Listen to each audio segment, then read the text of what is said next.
Yo, y'all ever be like, man, niggas don't even know what they talking about. They just be yapping. I'd be like, every fucking day.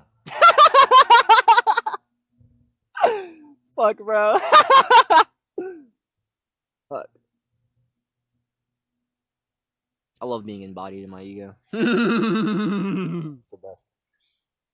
All these spiritual motherfuckers are out here denying their persona. Out here suffering and shit. Nah, bro, just be you. Stay fucking polarizing, baby. Let's fucking go. Stay fucking Yo, I swear that's gonna be my tagline. That's gonna be one of my taglines, bro. Like, stay polarizing, baby. I gotta stay fucking polarizing, bro. Like, you are not here to be liked. You know what I mean? Like, so many people are fucking obsessed with, oh, I want to be liked, I have to be liked, I have to be liked. Hold up. I thought we were here to be loved. So, like, what's up with this like shit? You feel me? Like, what are we talking about right now, bro? What are you talking about? I want to be liked. I thought we were here to be loved, right? Is that not what you truly desire? And so it's like, if you want to be loved, here's the thing. Love and hate are actually of the same essence. They're just two ends of the same pole. And so if there's love, then there has to be hate as well. Like, they coexist. This is a dualistic universe. Unfortunately, right? We live in a polarized universe. And so duality manifests, right? Now, truly they are one. That's non-duality. But they appear polarized. They, are experienced in polarized fashions. However, they really just live on the same degree. It's like there's love, there's hate, there's like, there's dislike. It's like we get to this point, it's like, I don't even fucking know. I'm just neutral. It's all the same. Think about a thermometer. Try to tell me where heat ends and cold begins. When is something big and then it's small? You know what I mean? It's like polarity, although it appears in our universe, and although we experience it, it's not real. I'm not gonna lie, I was just in my head, like, sitting here thinking, I'm like, damn, how the fuck do I start this? I was thinking, I'm like, okay, hold up. Do I, like, come in with, like, a hook, like, when I'm reading something, or, like, maybe in the edit, I'll throw in something, like, profound that I say for, like, a preview? Do I just start off with, like, me lighting up or some shit? I didn't really know. But then I was just like, Jaden, stop using brain. Just do. So I was like, all right, I'm gonna just hit fucking record. Give me a second. Let me put my glasses up. Welcome to Smokes and Spirituality, episode 1. So I don't obviously have a format for this because this is the first time I'm doing this, but I'm very excited. If you guys watch my video, A Spiritual Teacher's Take on How to Love Life Again, then you would have heard me talking about my story with Brian and how during that I was like, damn, bro, Smokes and Spirituality would be kind of cool, bro. And last night I was thinking, I'm like, bro, the tagline, get high, get philosophical, like, that shit is too fucking cool, bro. And like, when I say that, it's just like, oh my gosh, that's so me. That's so me.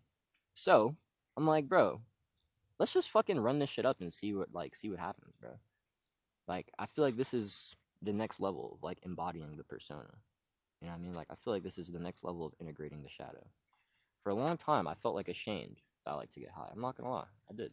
Especially as like a leader or a mentor or a guide. I mean, I don't know why I say or. I'm all those things, but but it's inherently because I was kind of denying that I did enjoy that, and I was also denying that I was also in the shadow. Like, I'll say that I used to smoke carts, like, a lot. Like, I smoke carts super heavily, and honestly, I really, like, wanted to stop smoking carts because those shits are really, like, really bad. Right? And it's like, this this isn't even, what Mother Gaia produced, right? But cannabis is, like, weed is. I mean, like, this shit comes from Mother Gaia, right? I mean, some of it's in labs and shit, but that's another point. Anyways, it's like, damn, fucking sun. I mean, the clouds. But it's like, man, like, I don't want to have an unhealthy relationship with weed, especially if it's like, if I feel like I'm not even connecting with the plant and I'm choosing this bullshit that man made just so I can get high, like that. Nah, that is crazy. That's not good. That's not what I want. You know what I mean? But I'm gonna keep it a buck. I like getting fried. You know what I mean? And so the other day, when I first got the idea, when I was at the park with Brian, I was like, damn, bro, this would actually be really cool. But I hadn't really like played with it too much. And last night I was playing with it a lot. I'm not gonna lie. I literally woke up in the middle of the night. No, it was right before I went to bed. So around like 11:50 ish. So what we have here is I got a pipe here. I ain't gonna lie. Actually, it is nicer now. So if I rolled up a J, maybe maybe we'll have times where we just like just roll up for like 10 minutes. It won't take me 10 minutes to roll up. I'll roll up in like 2. Yeah, I'm gonna stop yapping. I want to hit this. Okay, so here's what I'm thinking for now. Here's what we're gonna do. I'm gonna hit this probably like once or twice. Like this bowl. It'll probably be like 3 or 4 times I hit this bowl before it's finished, and then we're just gonna like yap, and we're just gonna go. You know what I mean? We're just gonna go. Like I have my newsletter here from Metaphysics and Mysticism. This is number 5 on our Universe of Mentality Part 1, which is Master Your Mind to Master Your Reality. There's 2 parts to our Universe of Mentality, and I actually want to synthesize them and add like a little bit more and make a longer essay out of them. The first one's about 6-ish minutes to read, and the second one's about 7-ish minutes to read. But well, that's to read. That's not to speak. And I'm gonna be doing a lot of yapping. So I mean, you guys clicked on this video knowing how long it is. I have no fucking clue how long I'm gonna be here, but I'm here for the fucking ride. I'm not gonna lie. You know what I mean? I'm here for the ride, bro. So let's light this shit up. Yo, gang, if you're hitting some shit, like hit this shit with me, gang. You feel me? Feel me?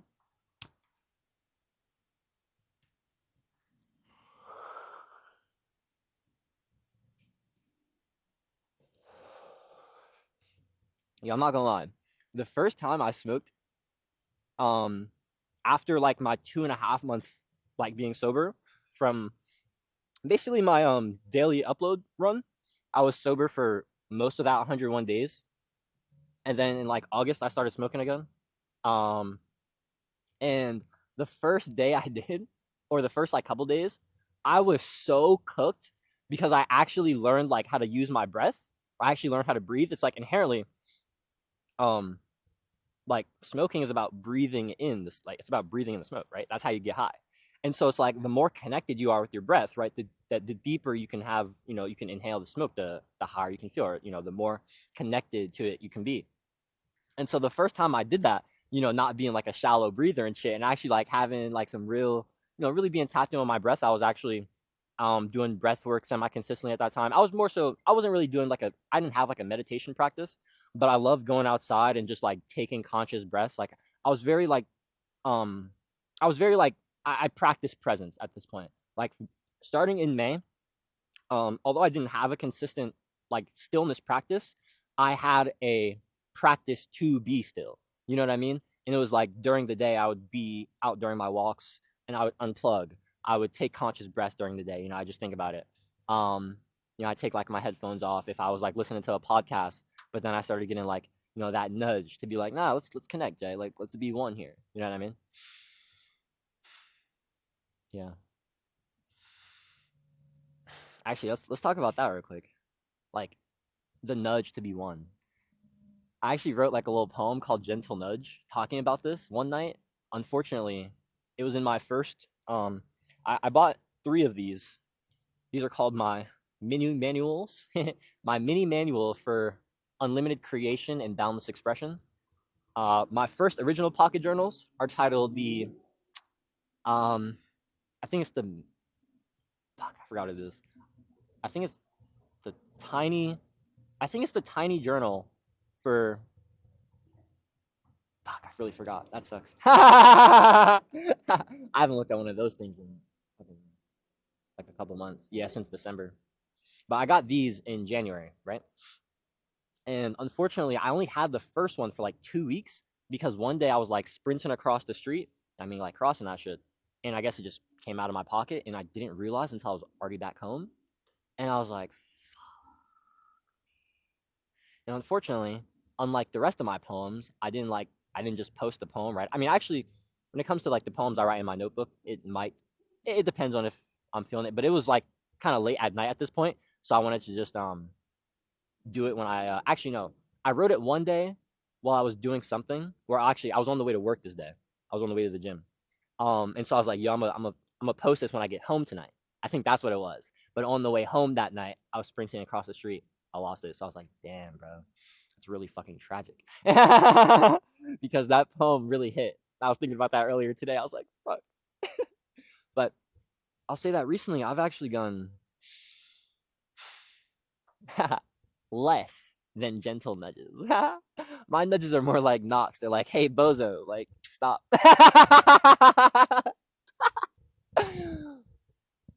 But I love that. I love that. You know what I mean?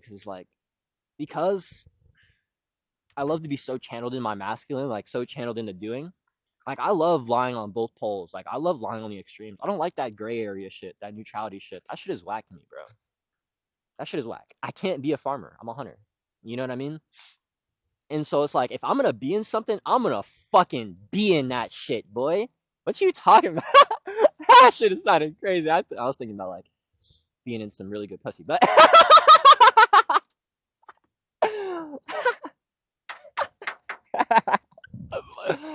yo, we're gonna get out of pocket here. We're gonna get out of pocket here. Yo, if you're here for it, drop a like, all right? But if I'm gonna be in some shit, I'm gonna fucking be in it. Like when I'm working, I'm in that shit, bro. Like if I'm lifting, I'm in that shit, bro. Like if I'm recording, I'm in that shit, bro. If I'm in some pussy, I'm in that shit, bro. What are you talking about? You feel me? Like, is you talking about? And so it's like I love being channeled in the masculine, in the doing, right? But it's also like I also get times where I'm just like, nah, we gotta like stop. Like fucking chill, bro. Like, nah.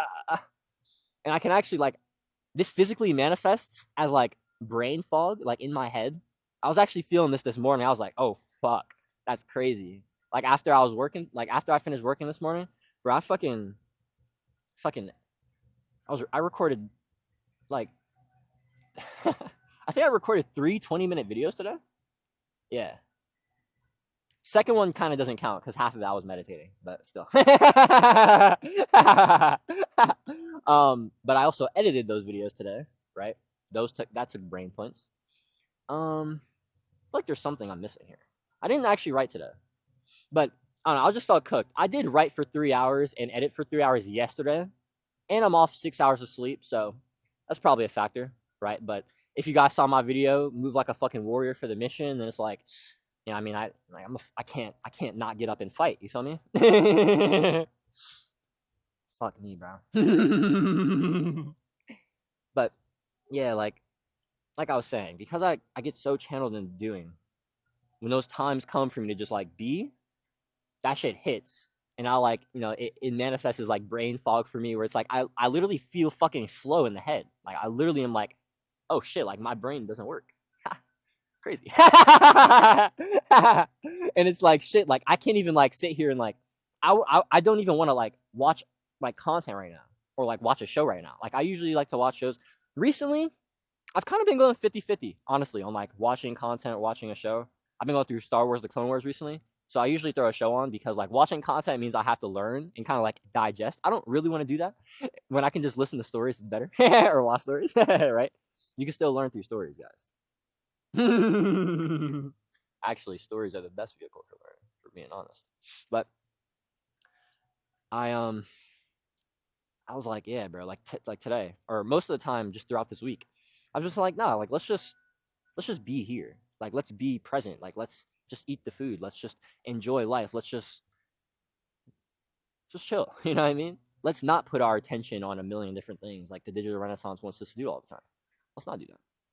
We're gonna be messing with this. Like, I'm gonna be messing with this like the whole time. So I want you guys to be ready for that, because I just be like, I don't know, I'm just really like anal about these kind of things, like about the shot.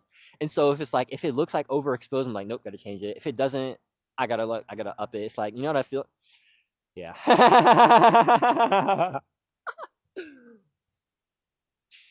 But man, that nudge to connect, to be, to be present, to be one, to connect with yourself, to connect with reality, to be with oneness, to realize that you are interconnected with everything, to go within and realize that you are interconnected with yourself, and that if you're not, you need to be.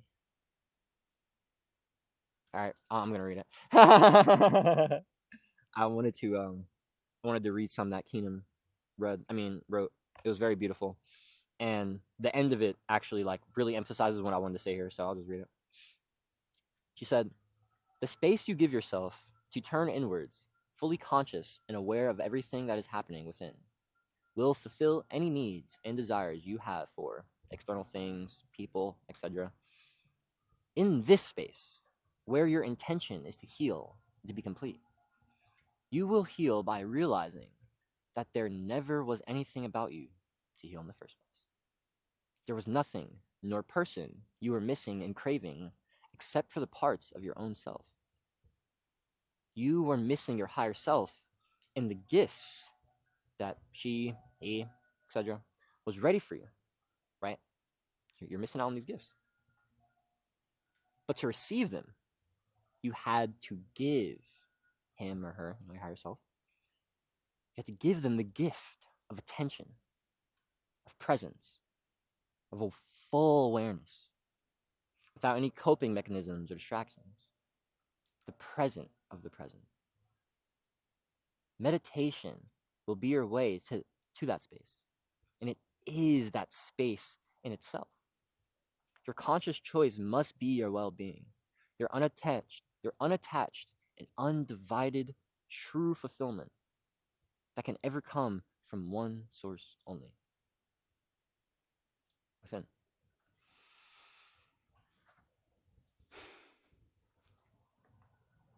Look, I'll keep it a buck right now. Do I like need to get high? No, of course not. Are there times where it's like, honestly, I should probably put my attention towards other things? Yes. I'm gonna be so real with y'all right now. At the end of the day, like, we just want to connect with ourselves. Like, we just want to feel good. Nero actually wrote about this. Let me read this real quick too. I'm glad I saved this actually. I didn't know what I was gonna use this for. I didn't need to know. I was just listening to my intuition. Nero said, "You don't want more money. You don't want abundance. Whatever it is you think you want to manifest, you don't.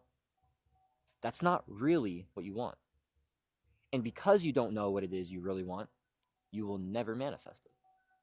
Knowing this is the secret to manifesting your desired reality. The only reason you'll ever want anything in life is because it will give you some emotion that you're currently not experiencing. From the smallest thing to the largest thing. You just want the emotion that you'll experience when you get it. Whether that's to feel secure or accomplished, it's emotion. Think about your desired reality deep enough, and you'll discover that you just want to feel something you're not feeling now. That's it. Whether it's self-pride, security, peace of mind, love, or accomplishment. On a base level, you just want to feel different. The object you want to manifest is simply the middle man, which is blocking you from what you truly want. The thing about emotions is that you can trigger them right now. Right now. If you can immerse yourself in the feelings of security, accomplishment, and peace now, you won't want your desire anymore. That collapsed importance is the secret to easily manifesting it.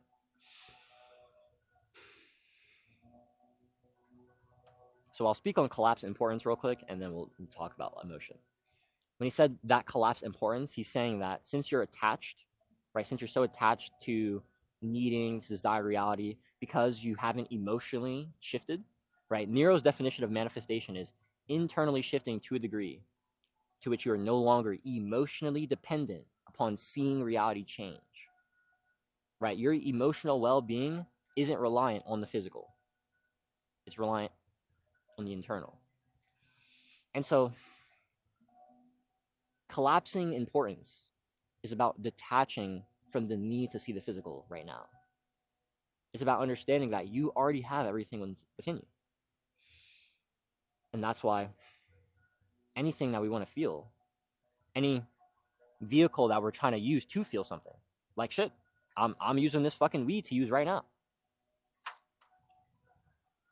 It's just something that makes us go and use our own power.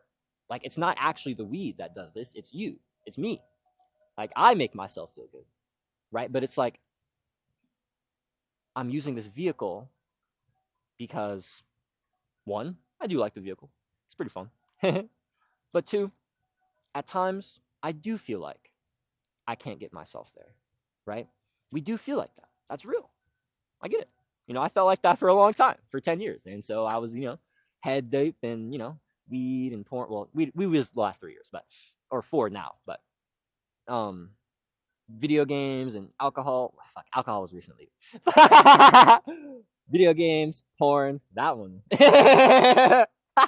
Content, like binging food, social media in general, girls. You know what I mean? I've had my fair share of voices over the last 10 years because I didn't know that I could go within myself. And now, if I have one, it's just this. I'll openly admit that. But I am trying to grow in my relationship with weed because I do genuinely know it's something I want, right? If I didn't, it wouldn't have been this hard for me. Like, it was so hard. Like, it's every time I try, I kid you not, guys. I've said, oh yeah, I'm going to stop smoking weed probably hundreds of times to myself. I promise. I said, nope, I'm done. It was bullshit. Right. And one day it just like came to my awareness, like, I mean, maybe it was like a month and a half or 2 months ago. And this is already after this is when it fully came to my awareness. It first popped up about 6 months ago in August. Like, that's when I first started, smoking again. Because I started seeing that, like, conscious people, especially like my teacher Aaron talked about it as well. I was like, oh, okay, this is interesting. That means it can be used in a conscious way. And then there's a creator, his name is Ryan Sprague. He's very awesome. He has like cannabis courses, like he teaches people how to like have a healthy relationship with it. He also teaches people how to grow cannabis. Pretty cool. But there's a guy on Twitter. He's a writer. His name is Jack Moses. Super awesome guy. But there's just a lot of people that I like look up to that have a conscious relationship with it. And I'm like, oh, this is actually a possibility. And then, like I said, a couple months ago, then it came into my awareness. I was like, huh, maybe I actually don't want to not have a relationship with weed. Like, maybe that's just not something in my desire. Like, maybe that's something that's not like true to my unique self, right? Maybe my unique self likes to explore this relationship with cannabis. He wants to be connected with that. I'm like, okay, maybe that's something I have to explore then, like consciously. And ever since then, I felt very free about it. And even if I feel like my relationship is like still manifested in unhealthy ways, I'm not judging myself for that. I'm just holding it in my awareness and I'm just moving along, right? That's what I'm doing here. That's what I honestly, that's really what I want to do with this series, genuinely, with Smokes and Spirituality, because I feel like a lot of people feel the same way. I feel like a lot of people have, their thing. And it's probably, honestly, you probably are coping, if we're being honest. Like, shit, I be coping. But at the same time, it's like, damn, I do really enjoy this, though. You know what I mean? It's like, fuck, how do I have this relationship consciously with this? With like this other thing that's like my purpose and that's really important to me. And like for me, that's like, well, shit, that's like smokes and spirituality. Like this is my like, I'm a spiritual teacher. This is it for me, right? This is my purpose. And so it's like, like, how do I integrate this shadow that has been here, like that I've been repressing for my journey so far? How do I incorporate this with my spiritual teaching, with my life, with my content? And that came to me, like I mentioned, when I was at the park with Brian. I was like, huh, okay. I'm like, you know what? I gotta make this a podcast where I just go off the top, and I'll have like ideas like we're gonna get to our universe of mentality. Trust, like I said, I don't know how long we're gonna go, but we're gonna get through this. I'm here for the fucking ride, bro. I'm here for the ride, like I told you guys. I only hit this shit once too. But that's really what I want to do with this series. I wanna just put myself out there more vulnerably. I wanna, be more real with you guys, honestly. I wanna show this, but I also wanna show that there's a lot of beauty when it comes to integrating the shadow and not denying these what you feel like are dark desires. Because I denied my dark desires for a long time, and I didn't like that. It didn't feel good. And now that I've been integrating them, it's lit. I feel like a fucking warrior. I'm about to hit this shit. Yo, gang. You know what I mean? Tap it. Tap it.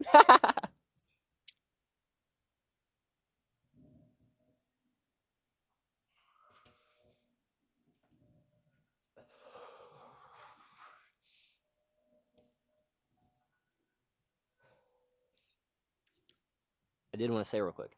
Let me take like a couple deep breaths. Let's take these together, actually. All right, you ready? Inhale.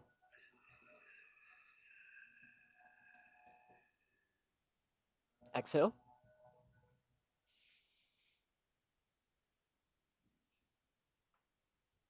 Inhale.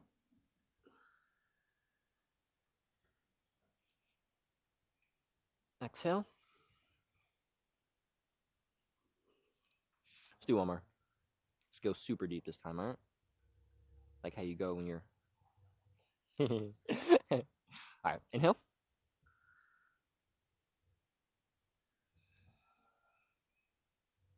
And exhale.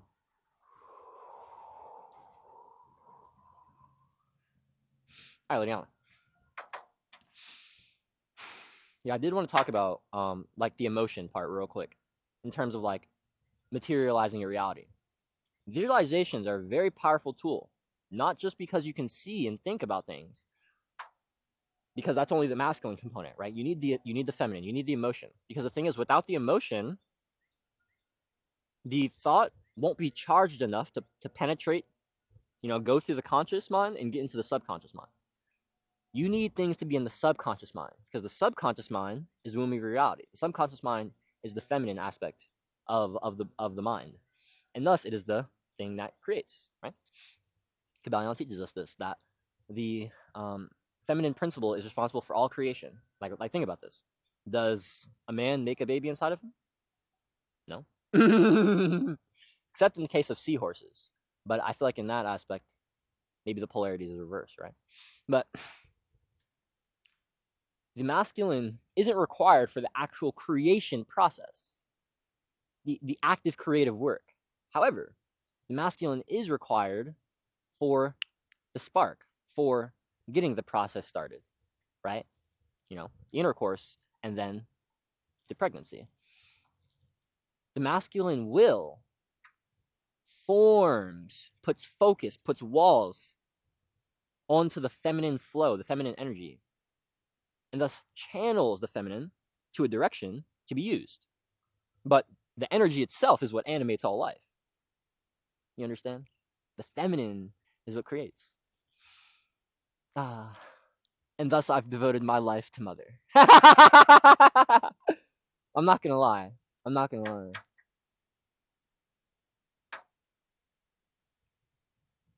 3 or 4 weeks ago, maybe 5, I realized, I was like, oh wow, I'm here to live my life in devotion to the divine feminine. That's beautiful. I'm not gonna lie, the Tao Te Ching definitely, man. Yo, go look up chapter 6, the Tao Te Ching, the mysterious one. Chapter 25, mother of all life. Fuck. I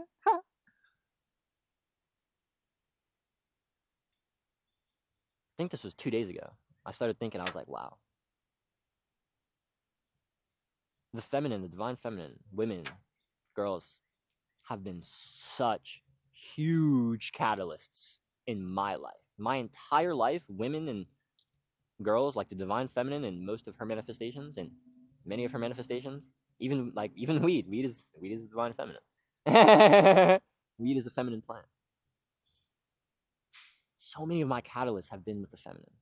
And it makes sense, right? I'm an empath. I'm an intuitive. If you guys know anything about numerology, I'm a master number 11. I'm the master empath, the intuitive, the spiritual thought leader. My feminine has to be integrated. It has to be. I got that doing shit down. I have, I had masculine wounds. I'm not gonna lie. I think there are definitely still things I have to work through with my masculine. But when it comes to the doing, man, I'm in the doing. Like I told you guys, I'm in that shit. I'm in that shit. But I had a hard time just being with myself for a long time. And however they manifested, whether it was my grandmother, my mother, whether it was I don't know if I've talked about this much. Fuck it, we're gonna ball out, bro. Hold on, let me hit this here real quick. I'm gonna tell you guys about my first girlfriend when I was like 7 or 8. Yeah, I was 7. We started dating when I was 8, when I was in first grade, and we broke up when I was in second grade. Now you may be like, oh, what the fuck are you talking about, Jane? It was like, doesn't matter. I swear to God, this is actually a huge catalyst for my life. Like, this actually caused a repression of myself, a denial of myself.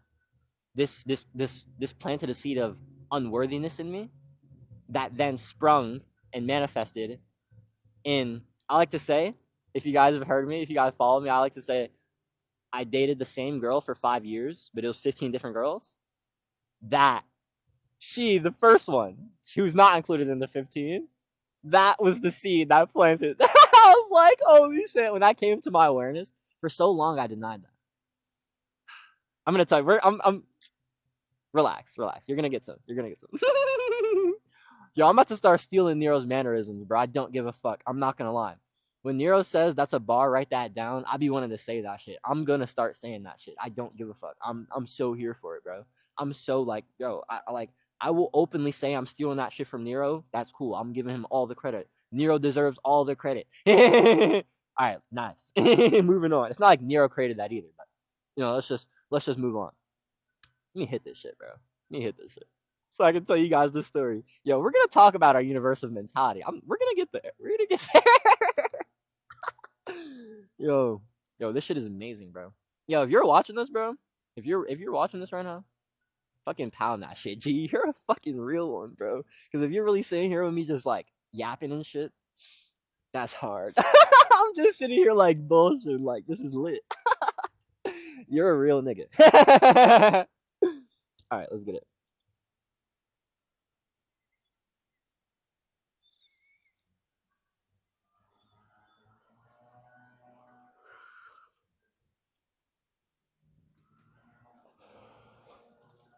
Nah, that's a wrap for that bowl. I gotta pack another one. I ain't gonna lie. I can't go out like this. That shit was whack. That shit was super whack. Alright. There's enough for another one.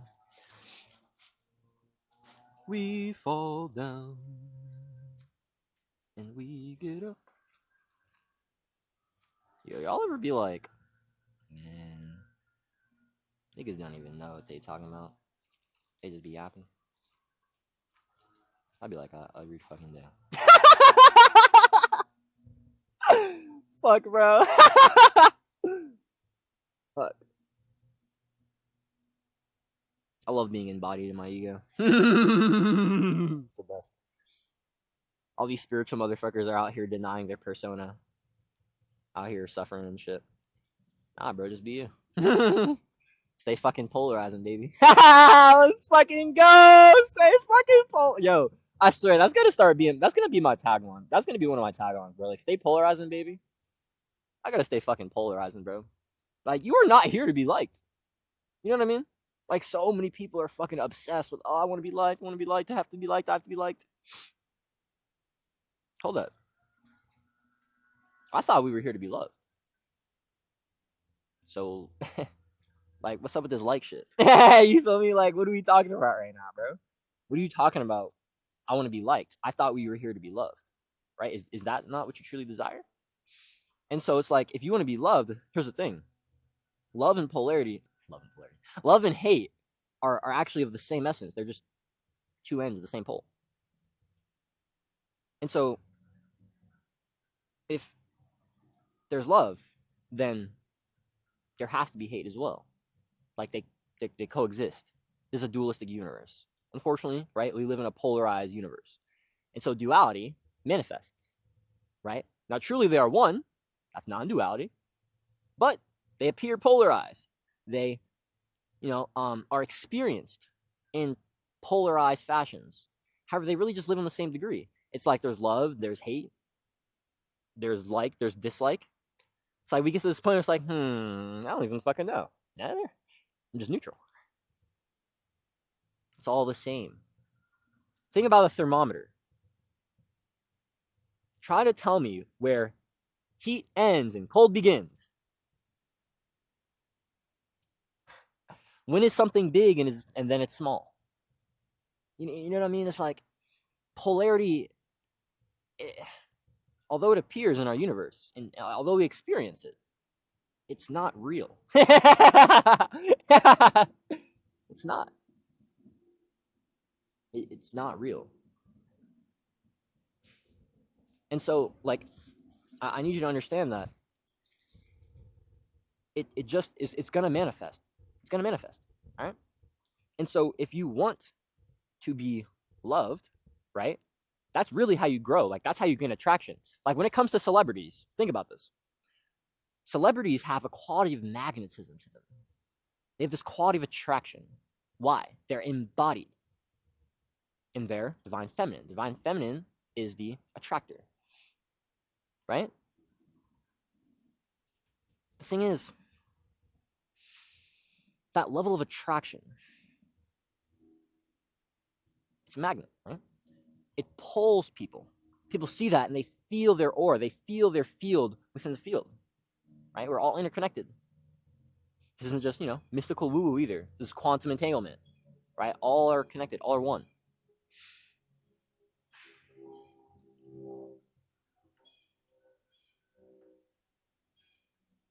When you have this aura, because you're embodied in your authentic state, in your authentic nature, you will have people that love you. You will have people that hate you. And there will be others that lie in between.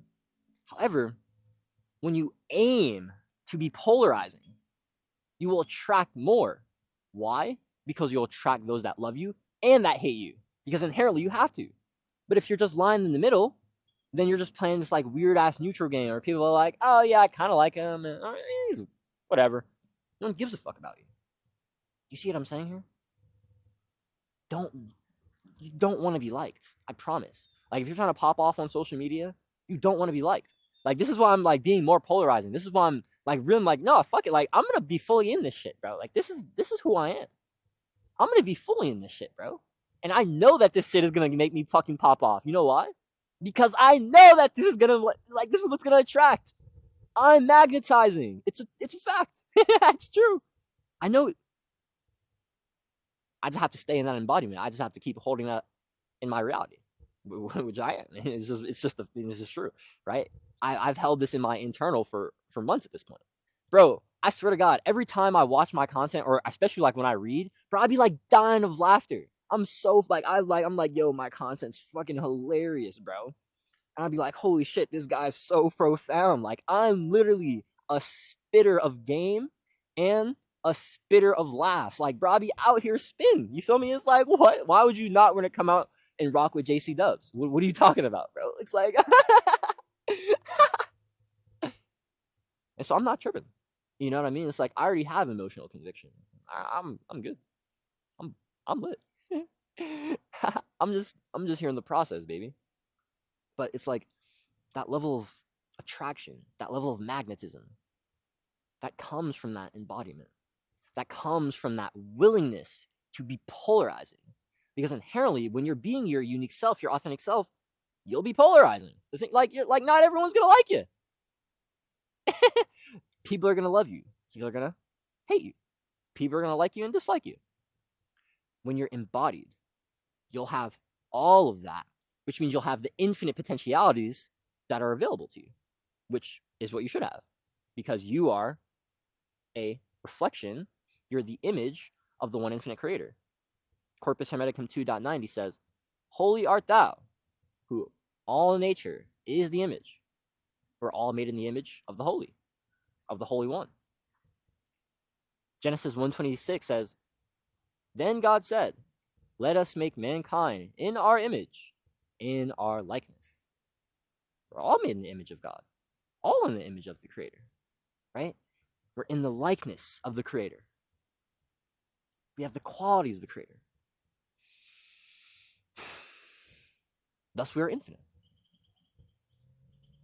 Jesus, in Gospel of Thomas, saying 3, he said, the Father's realm is inside and outside of you. Or he said, the Father's realm is within and outside of you. The Father's realm is inside of you, and it's right here. The kingdom of heaven is already right here, and it's in you. Right? When I reread the Gospel of Thomas in the most recent time, I got to saying 113. And obviously, the first time I read this, I couldn't perceive it because I wasn't in the kingdom fully. I'm in the kingdom, baby. I'll be in the kingdom. I ain't gonna lie. And the thing is, right, saying 113, Jesus' disciples, they say, when's the kingdom coming? Right? When will the kingdom be here? And Jesus said, what? Like, it won't be here by looking for it. It won't be here by saying, look here or look there. No.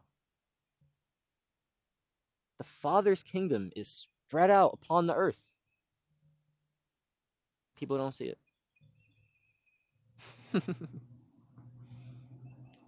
Heaven's already here. If you choose to be in it right now. What did Keenum say earlier? You're only missing those parts of yourself. And when you go within yourself, when you give yourself that full attention, that presence, when you breathe, when you decide to be one with reality, one with yourself, one with all that there is, you don't need anything else.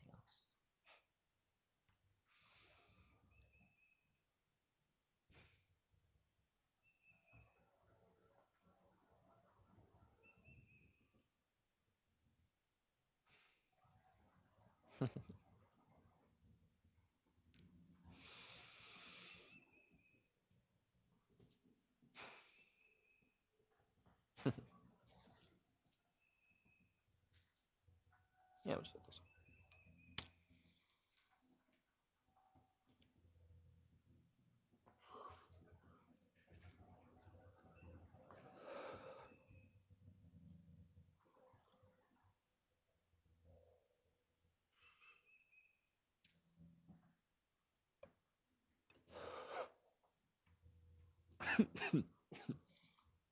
That shit bussin'. Damn. That shit started going crazy. I need to... Clouds is moving.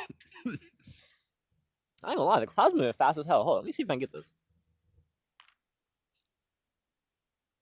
Peep game. Them bitches moving. No cap. Tell me y'all see that shit moving, bro. Come on. Tell me you don't see that shit moving.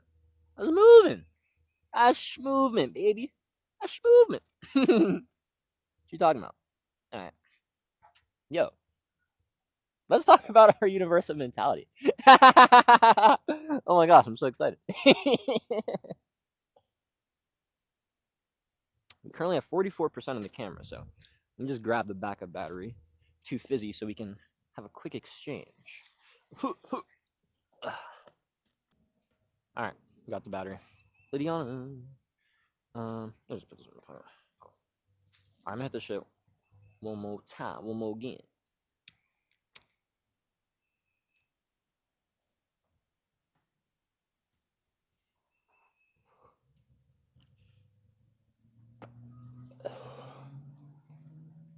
You gotta do this shit.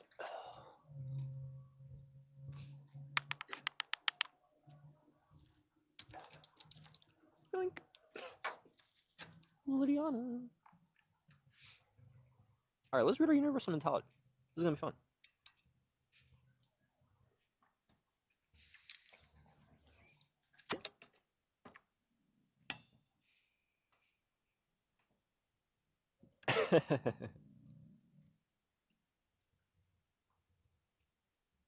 Just want you guys to know that I am a boss lady. Okay. Cool. Oh, oh, oh. Let's do this. Okay, this is fine.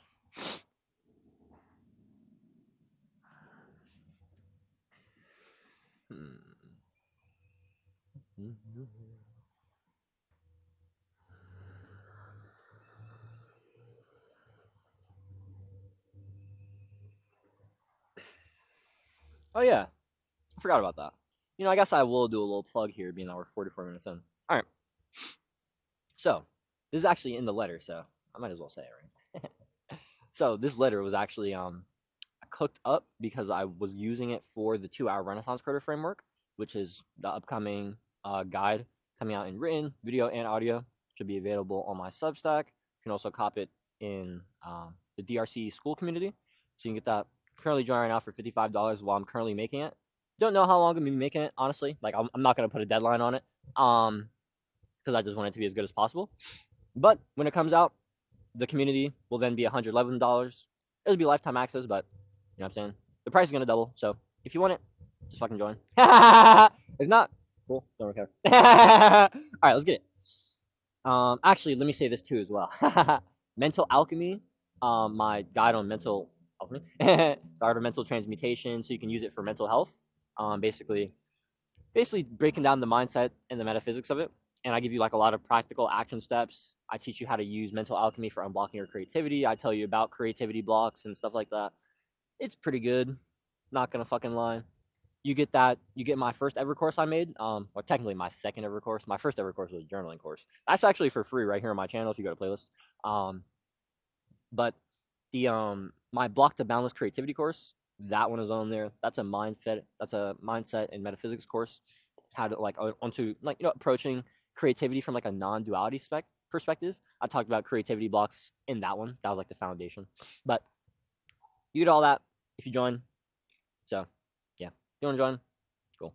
You also get bonus on one call me, which is cool. All right, let's fucking run this shit, bro. Let's run this. I'm actually mad hype. I'm mad hype, bro. I've been wanting to record about this. I've been wanting to cook about this. I'm not gonna lie. The all is mind. The universe is mental, held in the mind of the all. The Kybalion. Our universe of mentality. Our entire reality is composed of consciousness or spirit.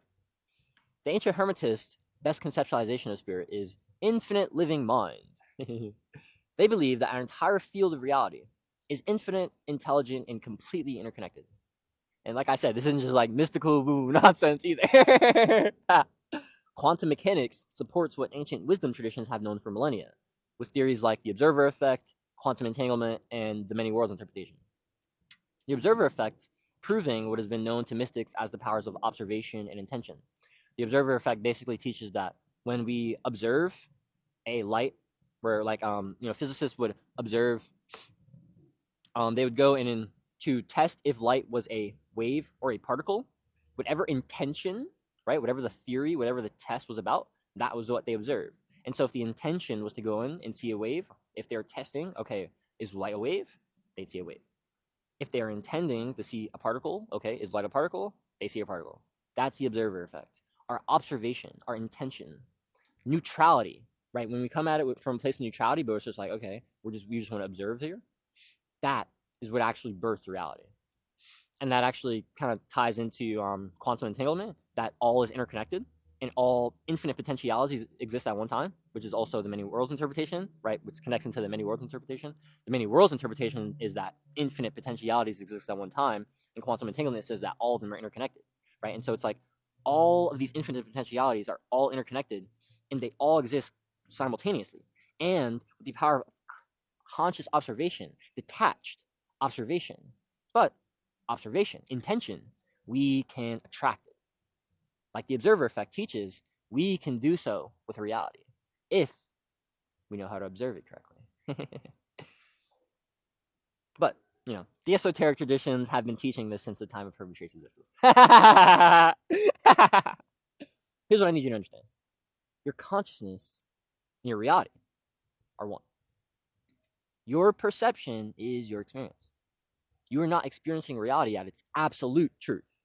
The absolute truth is the perspective of the all, of God, the one, the infinite creator, Brahman, or Allah, or Jehovah, or however you want to conceptualize the one infinite creator. You are not experiencing reality from that perspective. You're experiencing reality from your perspective, the perspective of the unique self, your relative perspective. And so, since you're experiencing reality at your relative truth, based on your relative perspective or perception, your perception creates your reality. And this is because we have a finite mind versus the infinite mind of the all. We'll talk about this in our universal mentality part 2, but basically, the all has the mind of infinite potentialities in infinite realities. Now, our mind is similar in nature, but infinitely different in potential, in degree. Our mind is that of a finite mind.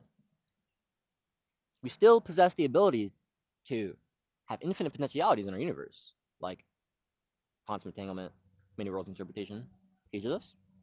However, we can only control one reality, our own. Now, we can take power from others. That's a negative polarity. We can help others, but that's not, that's just helping them. Or actually, wait, I wrote a note about this yesterday. Oh, this is really good. Let me spit this wrong.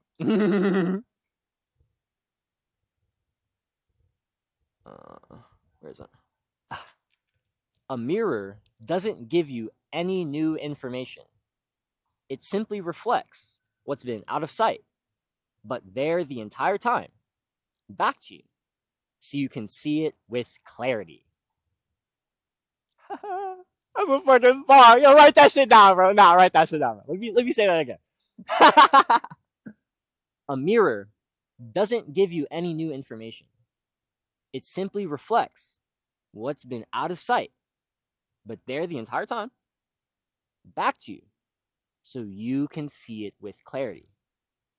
Right? It's not like I go around and I can see myself all the time unless I'm like, looking at myself in this camera. And I do, because I'll be like, damn, fucking sexy. You feel me? But, or if I'm, what am I thinking about? Like in the mirror, actually. You know what I mean? But it's like, unless I'm in it, like on the camera or looking in the mirror, then I'm not seeing myself. Right? But it's like, it's not that I'm not there. I'm just not fully perceiving myself. Right? Like my face and, everything about me. Right? But if I'm on camera, I can see my face. I can see, I can actually, have this different perspective of myself because I'm being reflected back to me. I can have more clarity in myself. And that's beautiful, right? The thing is, it's not like I needed it. It was already there. But it's beautiful that I can have a mirror reflect that back to me. And that's the beauty of mirrors.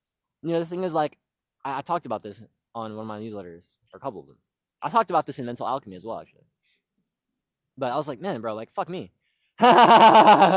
People only see validation, or external validation, as bad. I don't actually agree. I think like there's a lot of beauty that can come from, like, there's definitely a lot of shadow, but there's a lot of beauty that can come from having your internal and your external reflected back to you by another. There's so much beauty in having a mirror. There's so much, because genuinely you can only attract what you are. That's a fact. And so something is in your life, then it's because you're that match for it. That mirror is there for you. It is. That's the mirror principle. Your internal creates your external. You can only attract what you are. That's the law of attraction. Like I said, your perception is your experience. This is law. For the alchemist, it can be wielded to consciously transmute lower vibrational experiences to higher vibrational experiences by applying the law of polarity. For those ignorant to the truth of their inner power and absolute nature, it can catalyze cycles of great suffering. This is what's it called? Clouders kicking ass, but fucking. Both experiences are available to you, right? You can either choose to be a transmuter, or you can just choose to stay in suffering. Both are options. Trust me, right? It's all a matter of your choice, or maybe I should say, a matter of your programming. Because if you don't know that you have a choice or believe that you can't step into your power, then you won't. You create your reality, remember? So if you believe it, it's true. Nero likes to say that there's no laws in the universe except the ones you create. Outside of like the fundamental principles of reality, like the seven hermetic principles, things of this nature, like eros, desire, like things of this nature, like allurement, that's a principle of reality. It's like outside of like foundational principles of cosmos, it's like everything else is just like, yep, you just do it. Like everything else is fair game because it's like you create your reality, your perception. You feel me? Shit. And so it's like, if you don't know, like I said, that you have a choice or believe you can't step into your power, you won't. And this is why we need to go within and understand our minds. We need to understand our beliefs. We need to understand our programming. Without understanding your mind and yourself, you'll never be able to master your reality. Here's a quote from Ivan Antek's book, The Physics of Consciousness. I really love this quote. The mind has the fine ability to create a virtual reality. It is the merging point of the outward and inward of our being. Let me stop there real quick. Here's the thing. The outward of our being is like the physical plane, right? The inward of our being is the mental and the spiritual. Here's the thing. The spiritual plane, like spirit, is already perfect. Spirit is already perfect. You know what I mean? Spirit is like, yep, we're all good here. As is the physical. Like the thing is, the physical is actually already perfect as well. So is the mental. Like everything's already perfect because, remember, everything is in the image of the creator. And thus everything's already perfect because the one is already perfect.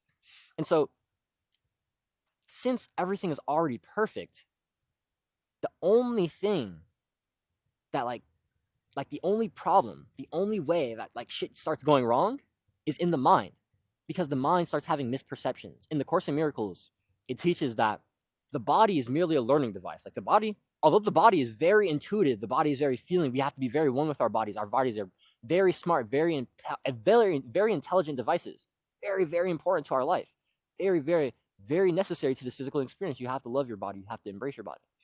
You have to take care of your body. Absolutely. But fuck me, bro. It's like, at the end of the day, one, the body's already perfect.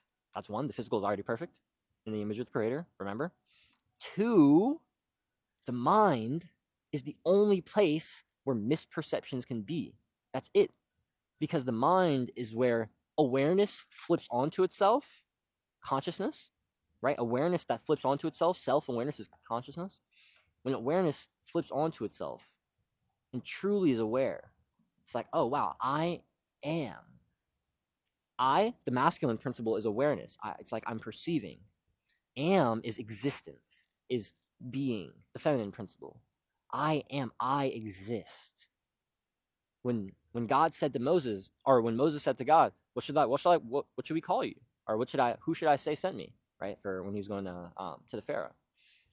He said, tell them I am who I am. I am, I am. I am. I'm not as caught up on the scripture. Don't call me on that direct. It's like, I am is the name of God. I is the masculine principle. Am is the feminine principle. I exist. I is awareness. Am is existence. Right? When we come together, it's like, I am. And when you really go back to the farthest part of yourself, you will understand that that is who you truly are. You are not this body. If I cut your hand off, you'd still be you, right? It just is going to have a hand. Now, granted, your physical experience would absolutely change, but at the end of the day, you would still be you. Why? Because you're not the body. You're not your thoughts. Your thoughts are coming and going constantly, as are your emotions. Very, very important parts of your experience. Never deny any part of yourself. Deny the false self. That's not you. Deny the false identity that you've been identifying with. I'll get any chance and any opportunity to fucking say that. Always fucking deny the false self. But embrace the shadow. Embrace the unique self. Embrace the shadow that has come from repressing the unique self light. Embrace that. Always deny the false self. Fuck the false self. False self fucking K. We'll shoot that motherfucker up any day. Fuck is you talking? What? I'm about to write that down. What?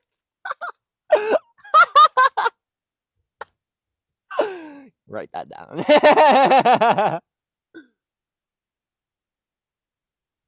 False self-care. If you don't know what K means, it means killer. False self-care. I'll kill that motherfucker any day. What are you talking about? That's fire!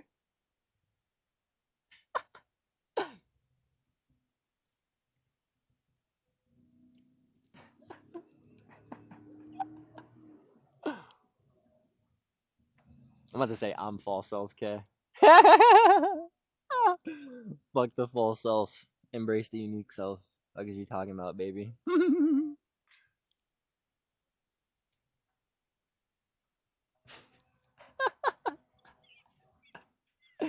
That's a fucking bar, bro. Y'all can't even see this shit. Hold on, let me see. Oh shit, that's good.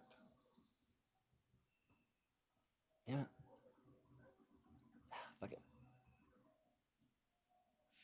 Alright, fuck it. We're balling. Alright, let's get back to the letter.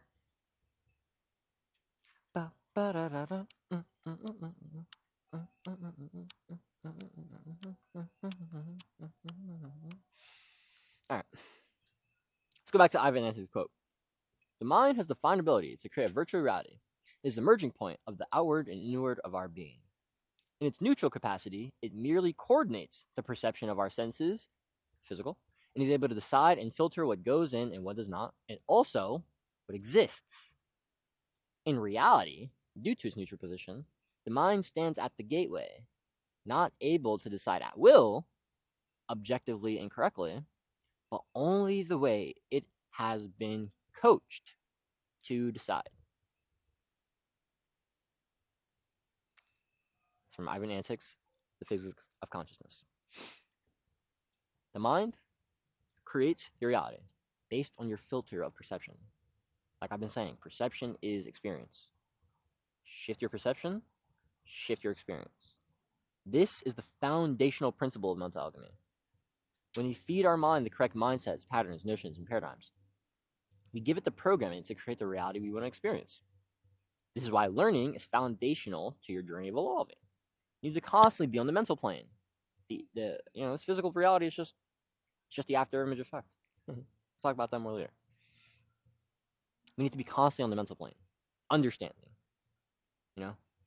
reality, understanding ourselves, understanding the metaphysics, understanding everything, the nature of oneness, right? Understanding ourselves, understanding our truest being, understanding our connectedness to the cosmos, all these aspects of ourselves.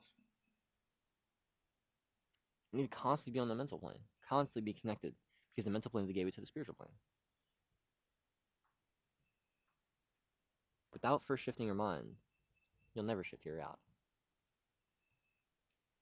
Like I said, the after image effect. This physical reality is the after image effect of the mental plane.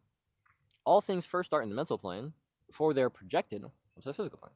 This is why integration and embodiment can often take a decent amount of time. Should we stop back over here? Oh yeah, let's go. Go like that. Yeah.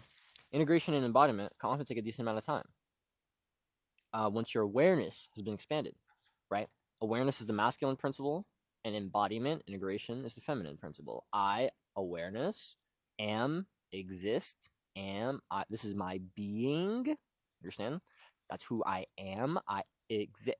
This is my character, my being. Like, you know what I'm saying? Integration, embodiment. That's the feminine. That's the divine feminine. Awareness is the masculine. Awareness, you can think of it kind of like the mind and the body / the heart. So the mind is the masculine, thinking, aware, conscious. The feminine is more unconscious, intuitive, the body, the heart. I am. I exist. As you do you. You are, I am. As are you. You are, I am. As am I. We are all I am. It's very beautiful.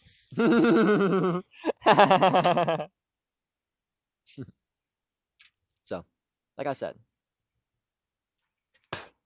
The thing is, things get projected onto the physical plane, right? In the body, in the heart,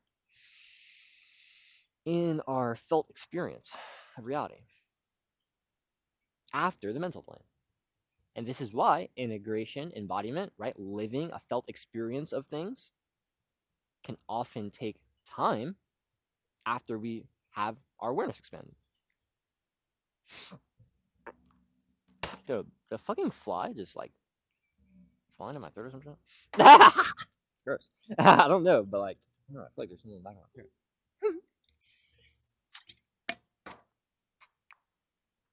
Well, stretch. All right, let's run it up. So, like I said, integration, embodiment, they could take time. Doesn't have to, but could. You know what I mean? So don't be so hard on yourself about not integrating a concept or taking action on something that you feel you should be doing, right? You can't judge yourself because then you'll just stay in like this shame cycle. You can't stay in this like guilt and shame cycle because that will only keep you in more suffering, more separation from yourself. Now you have to embrace yourself. You have to hold yourself. You have to be with yourself. Have to. You know what I mean? That can be tough. I get it. You know what I mean? I've definitely I've been there. I've been at the place where it's been like, fuck, man. Like, how the fuck do you be with yourself? It's like shit, bro. If you feel like you want to smoke and that's a way you can be with yourself, I feel that, bro. It's a way I do that a lot. You know what I mean? But it doesn't have to be. Right? I love being with myself in meditation and in prayer. I love being with myself when I'm just outside in nature. I love being with myself when I listen to music and dancing. I love being with myself. It's awesome. I also just love being with myself in my mind. I like that experience as well. You know what I'm saying? But like I said, guys, like you can't stay in that like guilt and shame cycle. Don't be so hard on yourself about not integrating a concept or taking action on something you feel you should be doing. It's all a part of the process. All of it. Okay? Trust. I wouldn't lie to you. Right? Like I've been just keeping it a buck with you for an hour straight. Like, why would I lie to you about that? All right. This physical reality is the plane of effect. The mental plane, the plane of cause. Action is merely the midpoint between mind and result. When we're blind to the true cause, the mental plane, we get trapped in a cycle of focusing further on an effect, physical plane, which doesn't do much for us. Right? It's like changing an effect by changing an effect. Doesn't make sense. You got to get to the cause, right? Thing is, you need to focus less on what you do and more on who you are. You see what I'm saying? Less on the physical, more on the mental. More on the identity, the beliefs, the emotional stability, the inner world. Where do you put your attention? What emotionally charged thought do you hold? What do you believe about yourself? It's gross. Excuse me. Well, shot his burp like 8 times. You have to understand these things about your inner world. Beliefs, attention, identity, emotionally charged thoughts, emotional conviction. You really need to understand, like, where is my emotion going, right? What do I truly hold convicted about myself, right? About the world, my paradigm, about, like, where am I putting my attention as well? All of these things are your inner world, and thus they're creating your outer world. And so you have to understand that. You can't be blind to the true cause. The true cause of the inner world. It's those things I just named. Attention, beliefs, right? The outsider beliefs, the paradigm, inner beliefs, the identity, your emotionally charged thoughts, right? Those are the only thoughts that truly penetrate the subconscious and actually can birth reality. And then your emotional conviction, like what do you really hold true? That is the most power you have.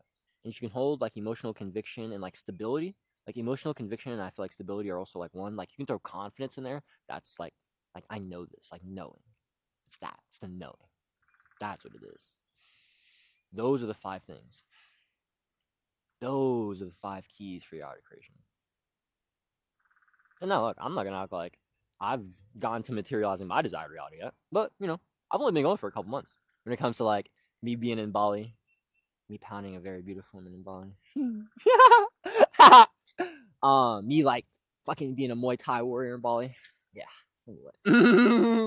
but you need to focus less on what you do, more on who you are.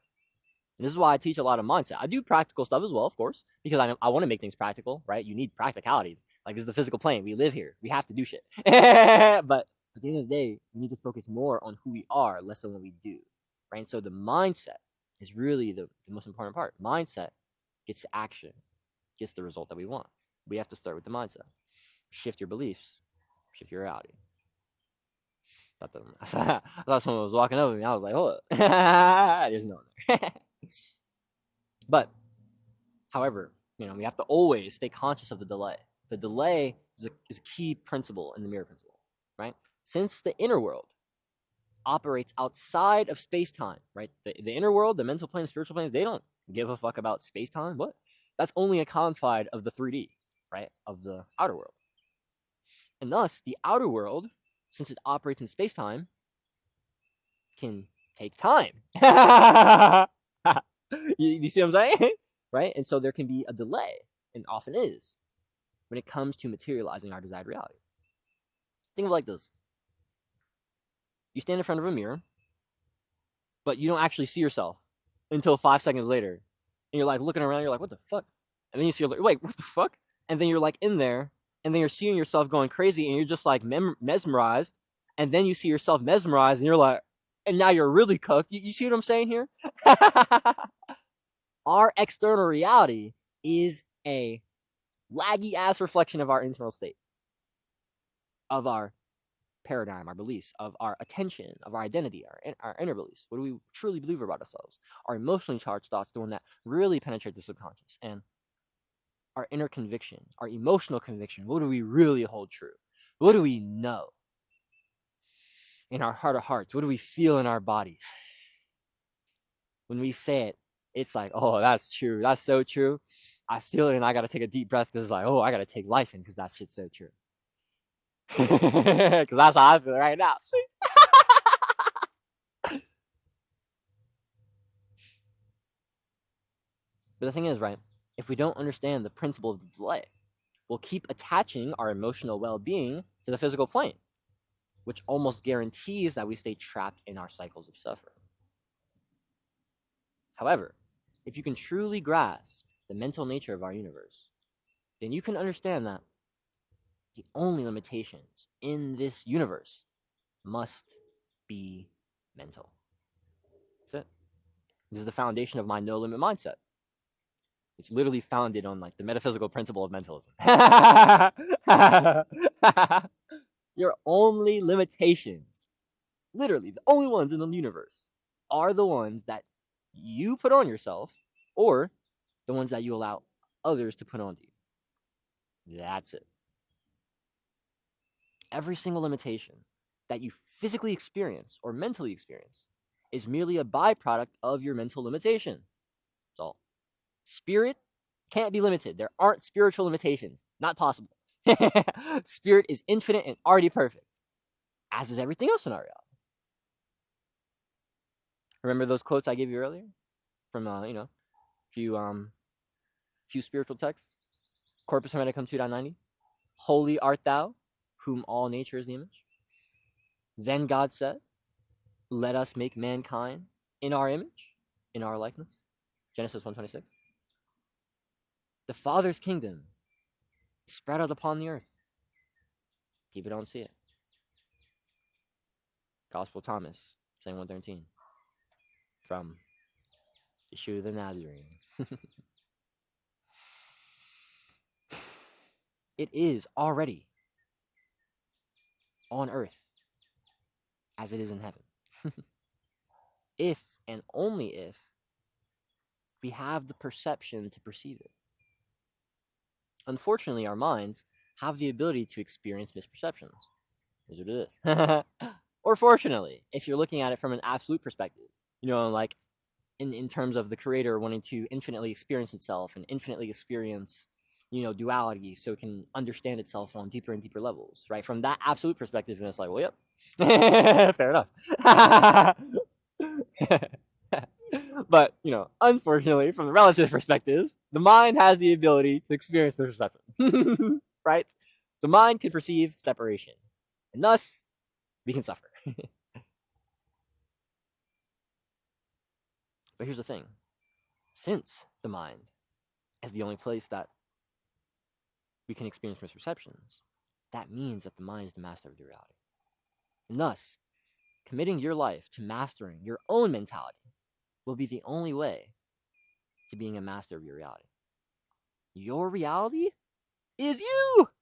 It's literally you. So it's like there's no separation. Mm-hmm. And so if you can't master yourself, you'll never master your reality. Until you're internally aligned with what you truly desire, what your heart of heart desires, what your unique self really desires, your reality can't be externally aligned. Doesn't make any sense.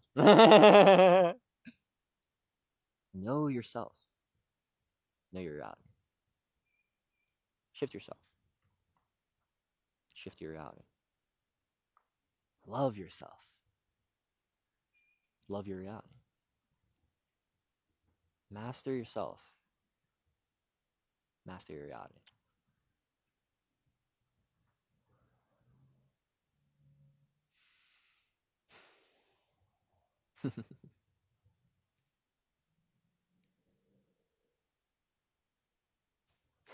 Wow. That was a banger, I'm not gonna lie. Alright. Let's read our universal mentality too. The finite mind of man versus the infinite mind of the all. As above, so below. As below, so above. Think about it. Or correspondence.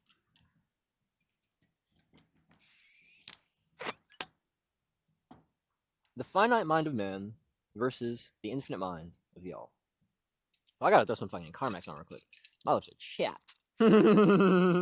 I'm down bad skis.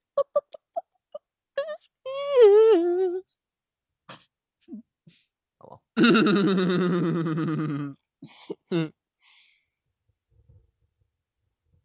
Let's run it up. The finite mind of man versus the infinite mind of the all. Our universal mentality is quite the thing, right? We just spend a lot of time talking about that.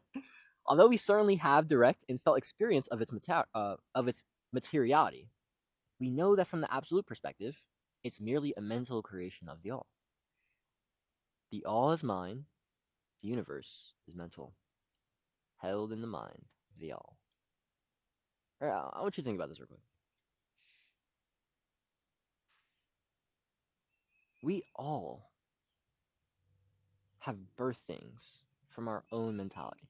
We've all had visions pop up, ideas in our head that we've actualized. Where did those things start? Not in the physical plane. They weren't here yet. We had to create them.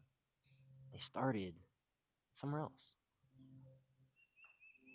Although we believe it's the mental plane, truly everything starts in the spiritual plane, and the mental plane just, kind of taps in from there. Right? The spiritual plane is truly where the infinite potentialities exist, and the mental plane connects and it can tap into them.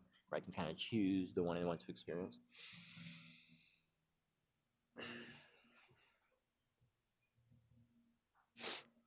And then the physical reality burst out. But, right, we've all, so many things, like this fucking iPhone that I'm holding. What's this thing called? Fence. I was trying to figure out what it was called. But, this phone I'm holding, the camera I'm recording on, this mic, this bottle, these bracelets, this watch. All of these are creations of man. That's started in the idea of man. In the mind of man. Right? Or, if they were tapped in from the spiritual plane, mind of man tapped into them, was connected to the spiritual plane to receive the signal, and thus was able to create from there. I need you to understand that mind is what births reality. The mental plane is kind of like our mind, and the spiritual plane is the infinite mind of the all.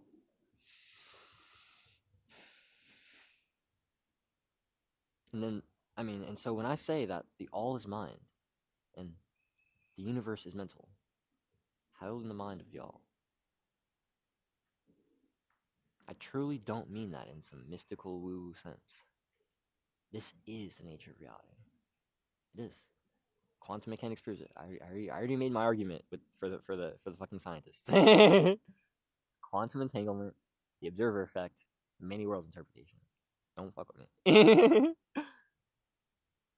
We live in a mental universe.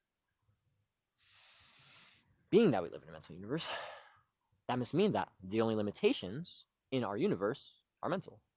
Like I said, this is the foundation of my no limit mindset. It's literally founded in metaphysics. Your only limitations are the ones that you put on yourself, or the ones that you allow others to put on you. That's it.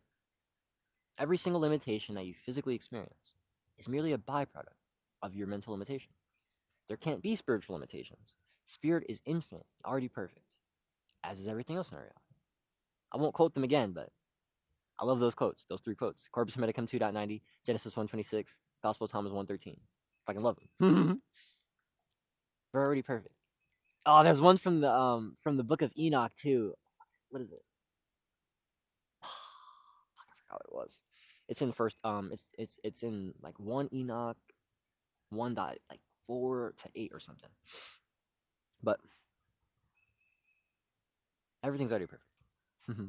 And so knowing that our universe is mental and that our only limitations, right, the only misperceptions that we have are that of the mind, we can begin understanding how to master our reality by mastering our own mentality. Knowing that our universe is mental and that our only limitations. Oh no, I'm tripping.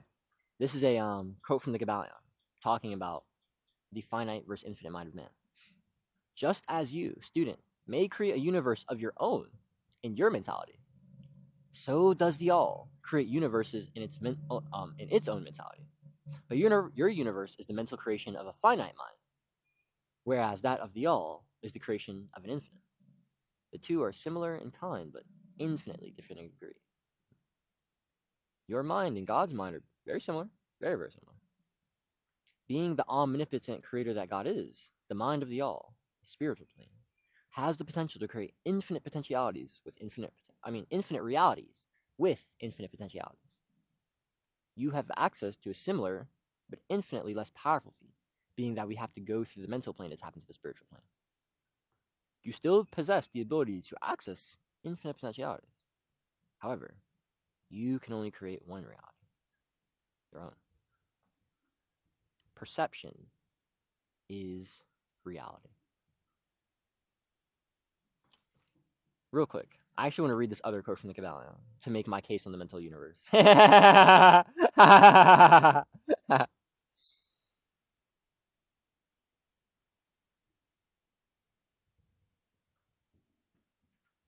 So this is from chapter 5 of the Kybalion on the mental universe. What nation?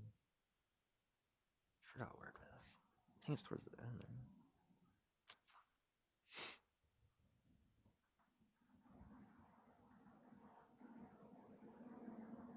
Okay, yeah. Here are 2 quotes. The all creates in it infinite. Oh no. The all creates in its infinite mind countless universes, which exist for aeons of time. And yet, to the all, the creation, development, decline, and death of a million universes is as the time of the twinkling of an eye. The infinite mind of the all is the womb of universes. Honestly, I have to read Tao Te Ching chapter 5. Let me find it. The mysterious one. Oh my god, I have to read this.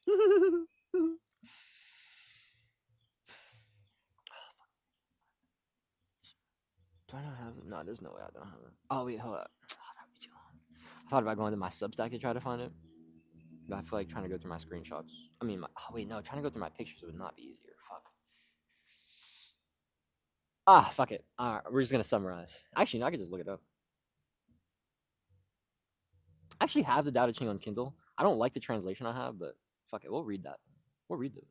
Just because, like, I kind of want to read it. You know what I mean? I want to do mother justice. Like I said, I live my life in devotion to the divine feminine. Okay. There's a Tao Te Ching. There we go. I don't know why I did that. Oh shit. Okay. What is it?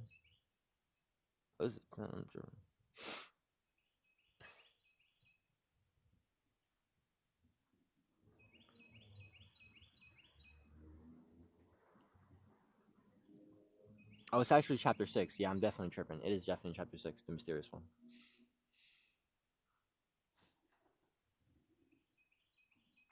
The valley spirit dies not, I the same. Female mystery, thus do we name. Its gate from which at first they issued forth, it's called the root from which grew heaven and earth. Long and unbroken does its power remain, used gently and without the touch of pain. Oh, that's beautiful. I haven't read this translation much because I started reading it and it was kind of like too ancient for me, so I don't like it. But I have a more recent one that I really, really love in physical. But wow, that one was very beautiful as well, though. The valley spirit does not die. I the same. So the valley spirit, the spirit does not die. Neither do you, right? The female mystery, thus we do not name, or thus we do name. The female mystery, mother, divine feminine, the mysterious one, do we name. Its gate from which at first they issued forth. It's called the root, which grew heaven and earth. That's so beautiful. Mother, she birthed all reality. Long and unbroken does its power remain. Infinite, unending, used gently and without the touch of pain. Effortless, boundless, loving. Oh, that's gorgeous. That's gorgeous. Yeah. The infinite mind of the all, mother, is the birth of all realities. And whether you want to refer to it, as the Tao, the field, the quantum field, as the mind of the all, however you want to conceptualize our creator, Brahman, this interconnectedness, Eros, this is what moves through us.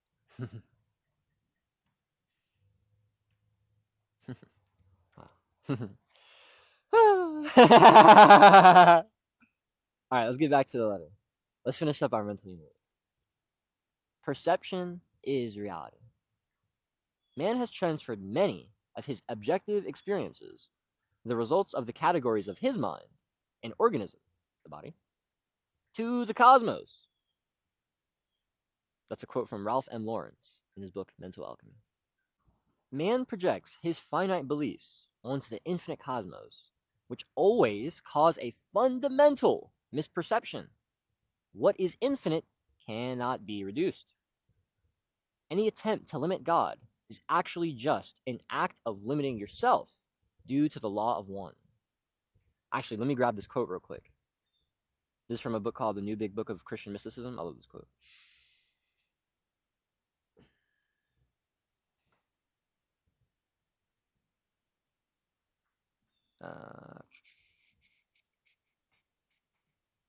What the hell is it?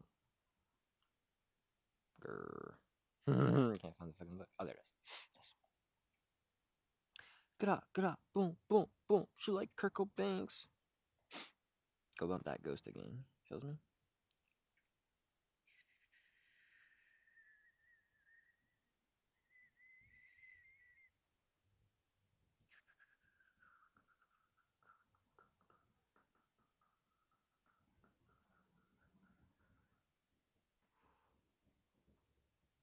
All right, here it is. No human being can fully comprehend God. Therefore, anything we say about God must be incomplete, limited, and limiting, and perhaps even betrays God. Whew. Bold. Very true. Any God that we can comprehend can never fully represent the one true God, the one infinite creator, because our minds are incapable of comprehending infinite. Therefore, in a very real way, any God you can imagine must ultimately not exist. For God can only fully exist far beyond or deeper than our limited abilities to know or even wonder. Whew. Yeah, that was from the New Big Book of Christian Mysticism from Carl McColdman.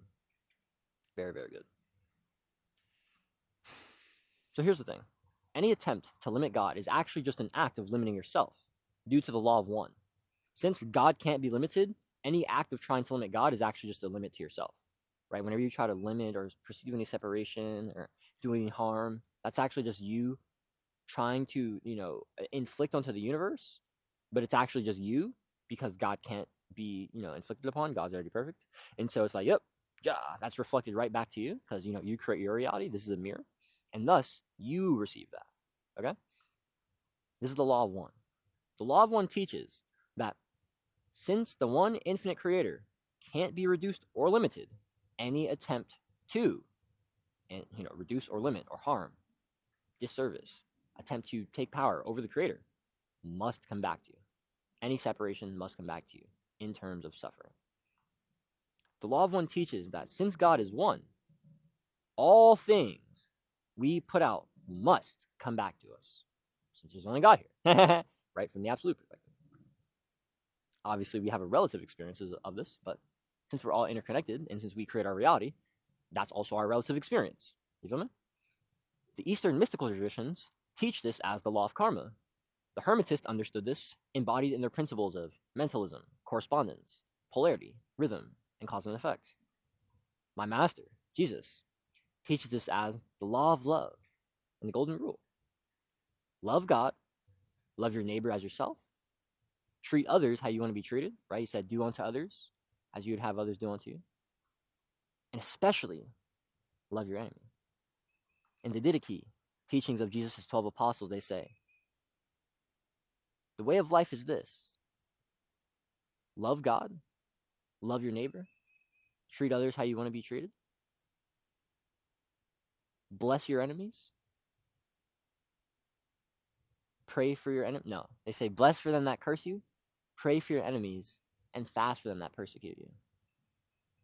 For what good is it if you just love the people that love you? Doesn't everybody do that? But do you love those that hate you? And you'll never have an enemy. Jesus taught that to his disciples because Jesus fully understood our oneness with God. There's a quote from the Gospel of Thomas, saying 3. The Father's realm exists both within and outside of you.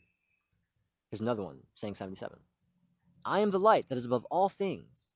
I am all. For me, all came forth, and to me, all attained. Split a piece of wood, I'm there. Lift up the stone, and you'll find me there. Obviously, Jesus wasn't talking about his physical body, right? It's like, if you fucking cut up a piece of wood, you wouldn't, see Jesus in there, or, you know what I mean? It's like, you lift up a stone, you, like, but you know what you would find? Consciousness. Frozen consciousness. You would find the all. You'd find God. Because God is in all things. God is in all. Because there can only be God. Jesus taught that the kingdom of heaven was already inside of you. It was already here on earth right now. What I've been saying all video. All fucking video I've been saying. The kingdom spread out upon the earth. People don't see it. Saying 113. The kingdom's already here, right? Jesus said it won't come by us by looking for it, by saying, look here and look there. No, it's already here. You just don't see it. You're misperceiving reality. You got to step back. You got to slow down. You have to connect.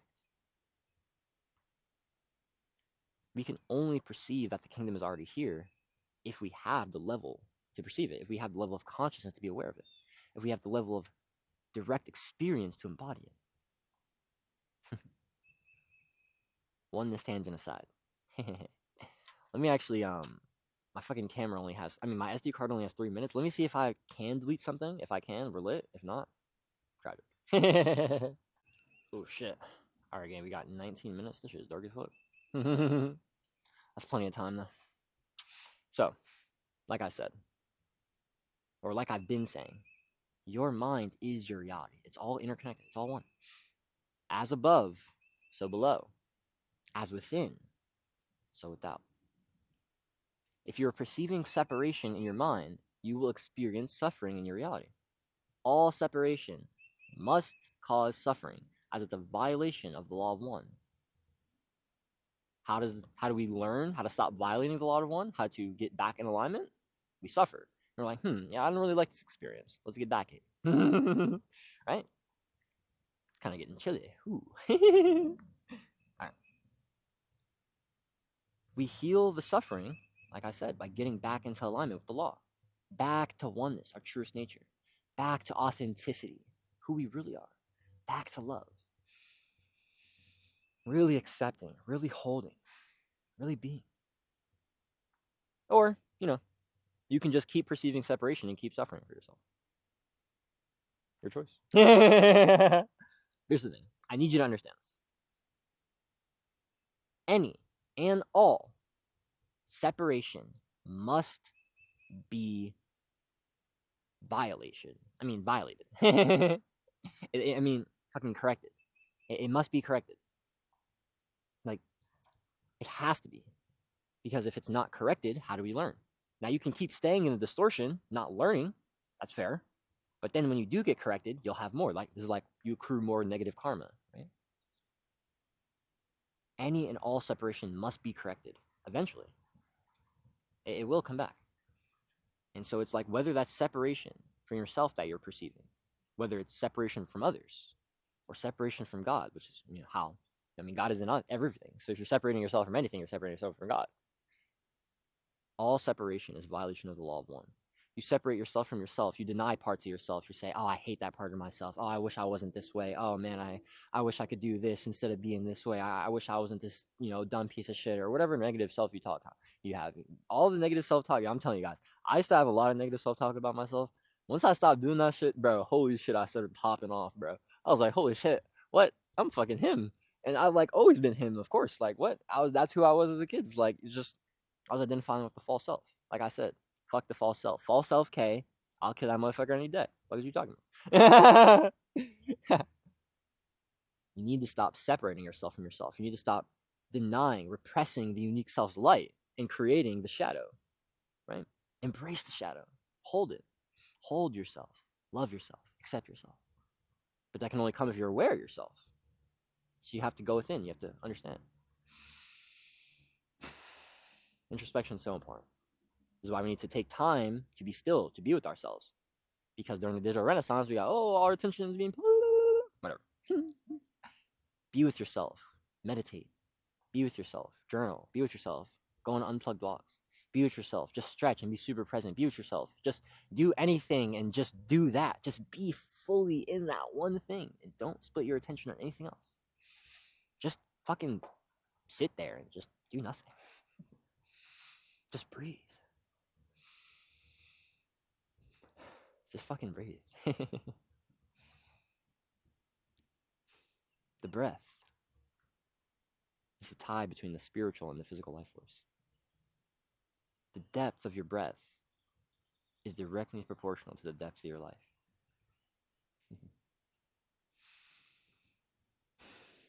All separation is a violation of the law of one. The universe must remain balanced. It must remain in energetic equilibrium. There's a foundational, there's a fundamental principle of cosmos. It has to remain in balance. Therefore, when we put out a violation of the law of one, right, we try to throw it out in imbalance, we must get violated to the same degree to get that balance met. See? This is the Hermetists teach us as rhythm. The pendulum swings to the left, just as the pendulum swings to the right. Rhythm compensates. Those are a couple of Hermetic axioms. Therefore, when we put out like I said, when we put out a violation of the law of one, we get hit with the same degree. By doing harm to ourselves or others, I'm fucking losing that. By doing harm to ourselves or others, or by perceiving any separation, you violate the law. Very simple. Any harm to ourselves, any harm to others, Any separation that we perceive is a violation of the law. Here's the thing. Metaphysically, it's impossible to be separate from God or to be separate from anything. If God is one, therefore indivisible, right, is one, meaning that all life is connected through the field of the one, how can anything live if we're all connected? It's like, well, that doesn't make any sense. I mean, it's like, how can anything be alive if it's not connected to God, right? You can't be metaphysically separate from God. The field connects all of reality. The quantum mechanics, quantum mechanics refers to this phenomenon as the quantum field. Taoism refers to the field as the Tao. The Hermetists refer to the field as the All. God is the infinite intelligence and boundless energy that connects and animates all life. Let me throw unbelievable gorgeousness in there. And so it's like, how can you be alive?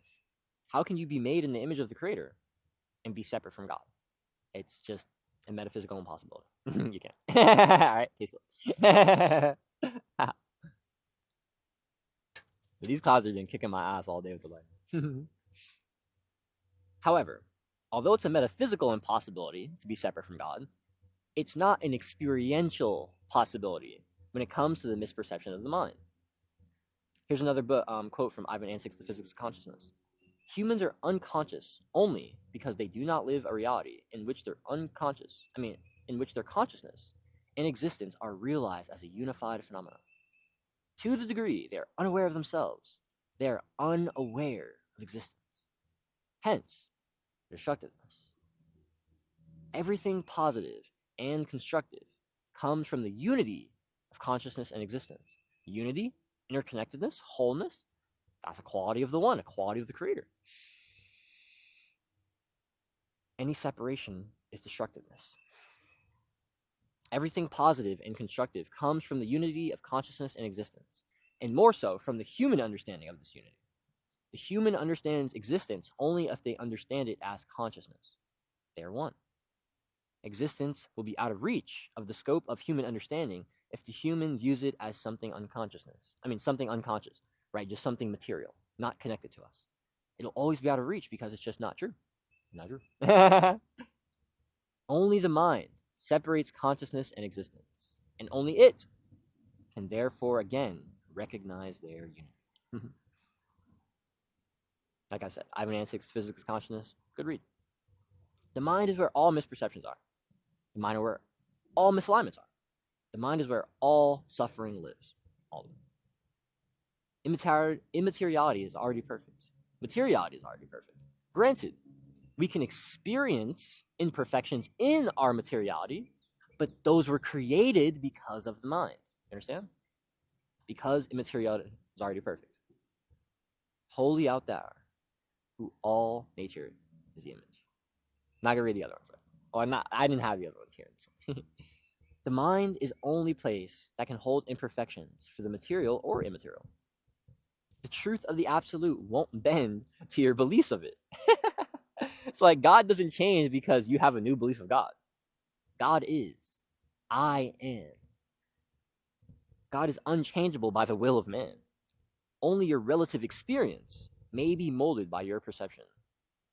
That being, your perception creates your reality. Our abstract beliefs comprise a mental world of great reality. We live in this world of abstract beliefs just as much we do in one our sense portrays to us. Ralph M. Lauren's Mental Alchemy. We live in a world of great abstraction. We created it. It's not real.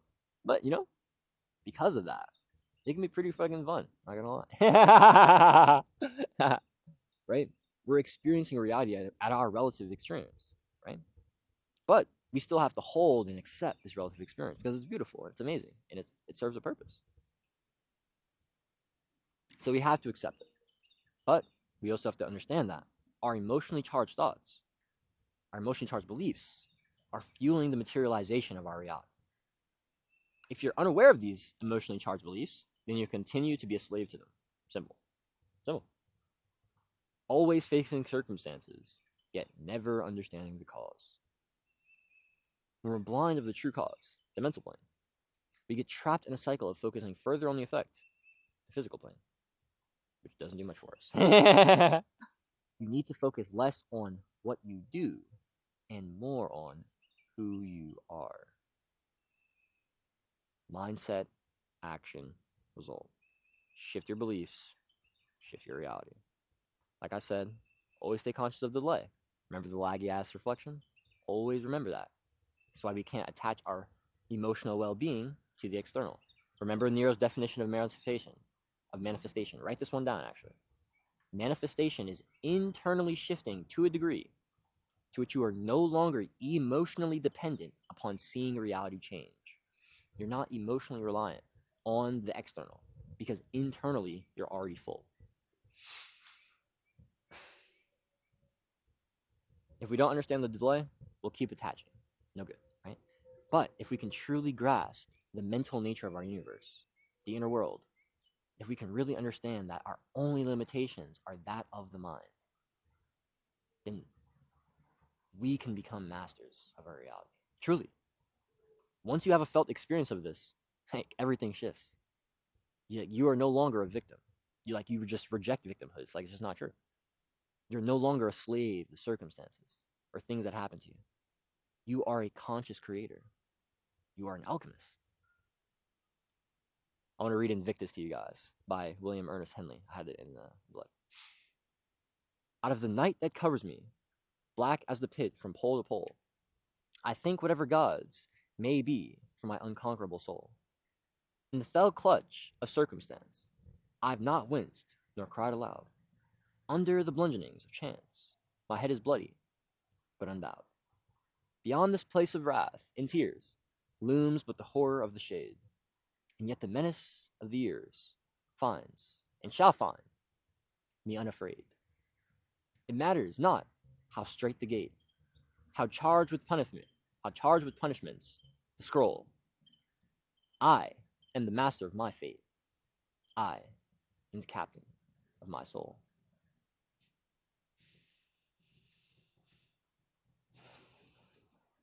If you can truly grasp the mental nature of the universe, and you can truly have this felt experience of, I am the master of my fate. I am the captain of my soul. Our universe of mentality is quite the thing. We're gonna call it there, guys. I appreciate you guys popping out to the first what's this thing called? Smokes and Spirituality. This show is fucking rocking, bro. This show is fucking rocking. I'm hyped. I'm hyped. Yeah. I'm out. Do it today. Be better for tomorrow. Stay blessed. Stay loved.